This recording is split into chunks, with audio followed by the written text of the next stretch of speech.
two ago.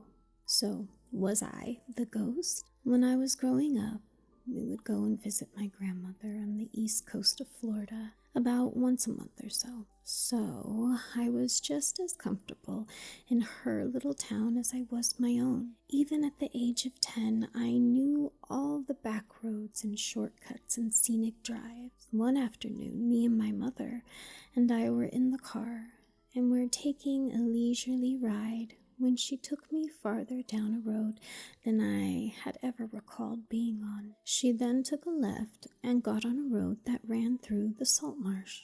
As we are going along, she is sharing stories about the swamp ape and other local legends.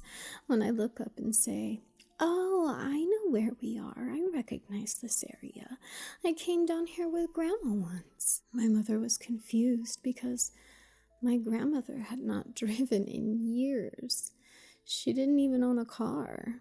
I proceed to tell her about coming up here and describe a big Victorian house on the corner overlooking the marsh. As we approached the curve, I said, "Here, it's right up there." My mother pulled over, and there was no house on the hill, as I had remembered it. "Where is the house?" I asked. You could clearly see that at one point there had been a homestead there. There were remnants of a stone walkway and a retaining wall, and the way the trees were spaced and the ground leveled out. I went on to describe the two-story house in full detail, from the gingerbread wood carving on the porch swing. My mother kept asking me questions, and I kept answering them. I told her that I had come with Grandma to visit a friend who was ill, and she had brought food for the family, and that I remembered playing with a little girl on the front porch and swinging in the swing with her. It was then that my mother told me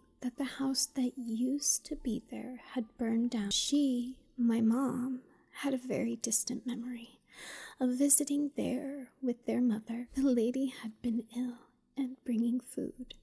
She then said, "I always wondered who the little blonde girl was that I played with on the porch that day." I asked Mama on the way home if she would bring me back to play with the little girl, and she was perplexed because there were no young children at the home at that time.